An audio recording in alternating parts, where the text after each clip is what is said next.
Hi Chelsea fans, Chels Daft here with a different kind of video today. With all the news and all the speculation that we're seeing, the transfer news on a daily basis, more to follow on this channel, I wanted to put together a first team of the Chelsea players that have either left already and are due to leave or be sold this season, and put the 11 together and just see how you think they probably would have achieved or how they would have done in the Premier League if they played week in, week out as a team. It's unusual, I know, but stick with me. Make sure you stay to the end of the video. It'll be entertaining at least. Let's get cracking with it.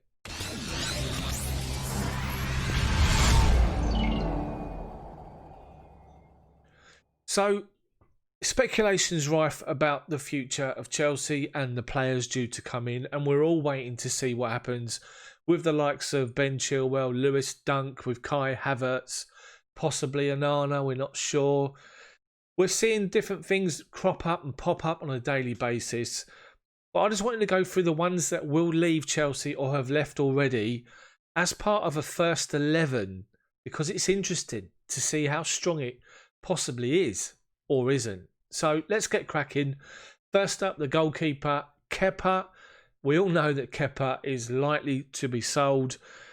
We've seen reports that Frank is giving him a chance and he blew it. He's been dropped twice this past season that's just gone by. Frank's not sold on the idea of Kepa, and it's clear that if the right offer comes in that makes sense money-wise for Chelsea, because of their massive investment with Kepa over such a long contract, they will let him go. But obviously the player needs to have a say in that as well. So Kepa's in to the first 11 as possibly being sold this summer. So to our defence now, and we're going to start with the fullbacks. And first up on the right-hand side, David Zappacosta. Now this guy came in, did okay, hasn't really set the world alight, seemed pretty understated, I think we can all agree. Went out on loan, got a bad injury which kept him out for most of the beginning of the season, but he's done okay.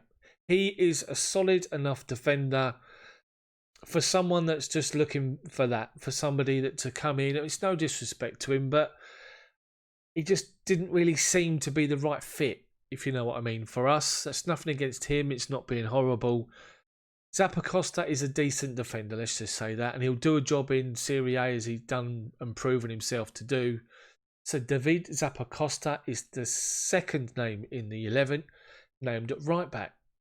So across the left-hand side, and Emerson Palmieri linked heavily with a move away from Chelsea, about 22 to 25 million. He's going to go, and it looks like it's going to be Inter Milan.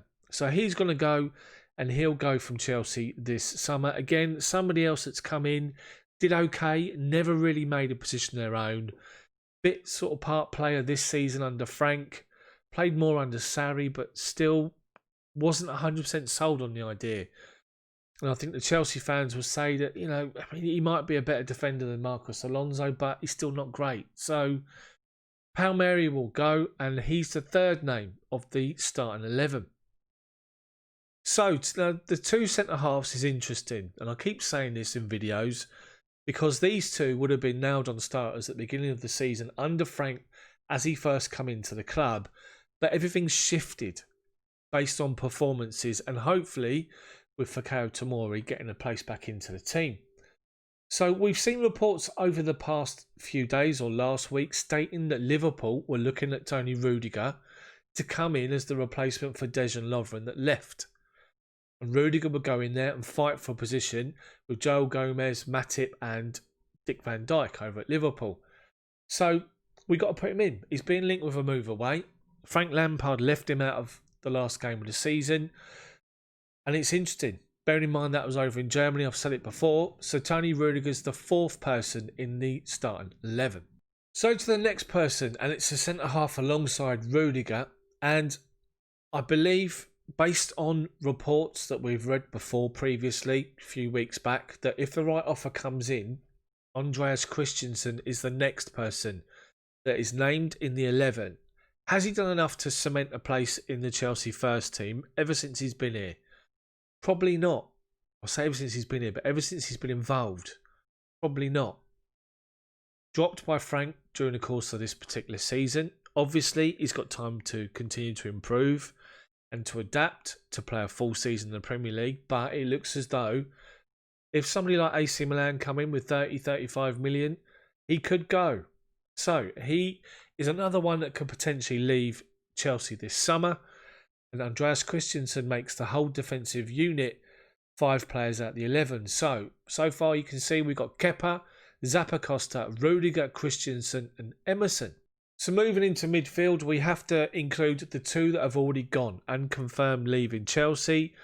Pedro signing for Roma and Willian signing for Arsenal. They're included in the 11 because obviously they've left.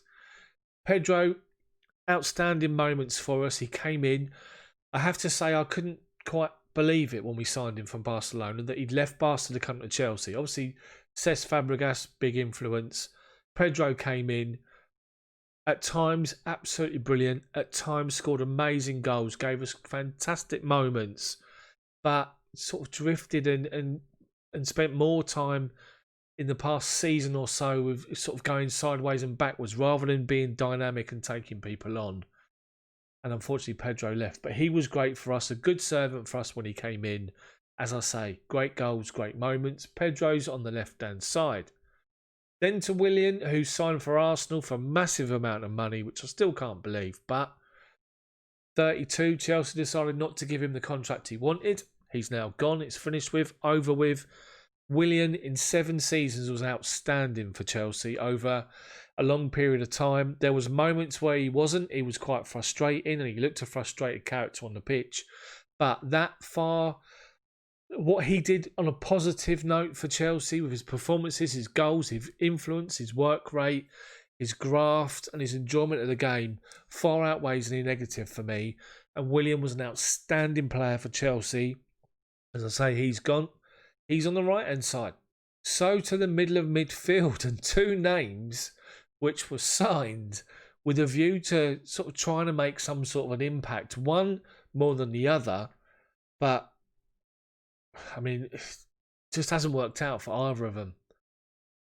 Michy Batshuayi made a massive impression for Monaco in the Champions League a few seasons ago, especially his performances against Man City. Chelsea took a punt on him to the tune of 40 million to come in and be that dynamic midfielder, bursting from midfield, going to forward areas. Strong, physical presence. Someone that was exciting. For whatever reason, as soon as he arrived at Chelsea, he became understated. He didn't really sort of express himself to the way we've used to seeing him. He sort of was playing well within himself and he never really shone in a Chelsea shirt. And that's so disappointing. And he's linked with a move away. There's reports that Chelsea will take a fee of like what they paid. So they'll take 20 million for him.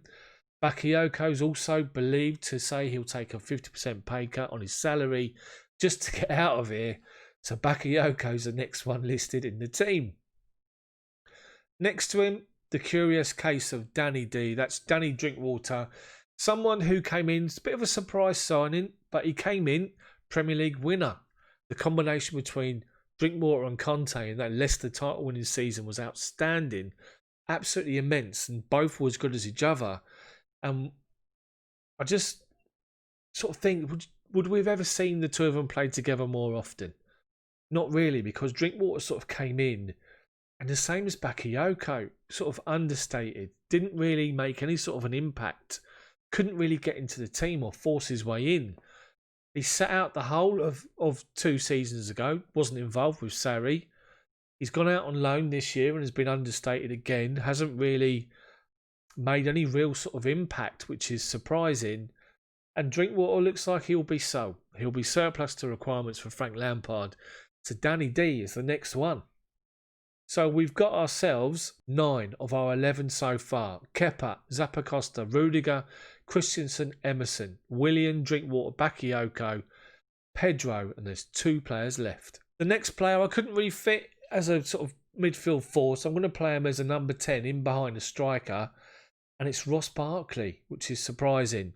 He's done quite well recently. He's made an impact recently with goals, with some impressive performances. But I think over the period of time that he's worked with Frank's not 100% on him. I think there's a chance he could stay. But if the right offer comes in, he could also go. And as we've seen, he's been offered to West Ham, to David Moyes, as part of a deal for Declan Rice, which hasn't come about.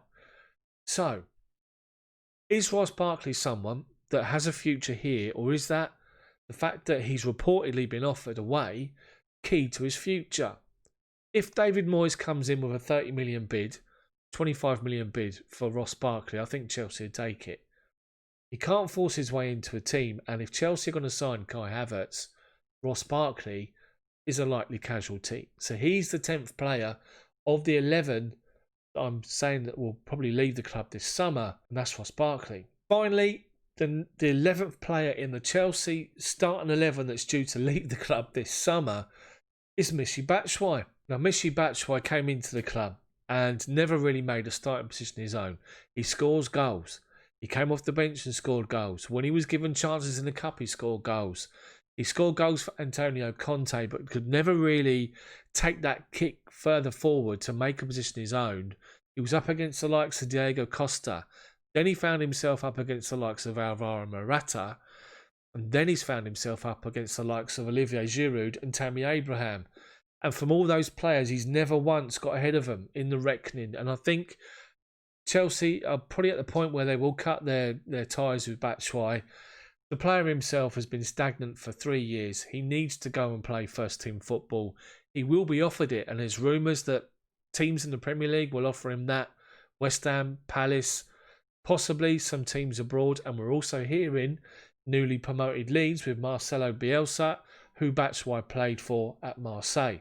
Batshuayi will leave the club and becomes the 11th player that will leave Chelsea, in my view, this summer. Let's just have a look at that 11 if they were a team that would be put out to represent Chelsea in the Premier League. Kepa in goal. Zappacosta right back. Rudiger, Christensen, Emerson. Willian, Drinkwater, Bakayoko, Pedro, Barkley and Batshuayi. What do you think of that team and their chances in the Premier League? I think I'd say they're probably mid-table for me. Depends on how they click, but I think they could hold their own. They've got what looks like a solid defence, but we all know we can see goals. Midfield, you've got Drinkwater hard working. You've got Pedro and Willian with the flair, with Bakayoko, the box-to-box midfielder, Barkley the number 10, and Batshuayi, who we know scores goals. I think it's not too bad. What do you think about that team? Do you think that team would be strong enough to survive in the Premier League? Let's also not forget, there's 2 other players I've not even mentioned. I'm sure there's others I can't think of at the moment, but Victor Moses, who's at Inter, and Baba Rahman, another one that's going to go. So, do you think that team's strong enough to survive in the Premier League? What do you think about them possibly leaving? I just want to put this video together with all the speculation of people leaving. We know Willian and Pedro have gone. Just let me know what you think about the video and these players and this team in the comments section below. Thank you so much for watching. Please smash that like button for me. Then subscribe to the channel if you haven't done so already. And make sure you hit the bell for notifications so you don't miss my videos come out. Let me know what you think about the video and anything discussed in it. I'm going to try and go for over 500 likes today, guys. I know you can do it. Smash that like button. Keep hitting it for me. Let me know. Comment section below. Subscribe. See you all tomorrow.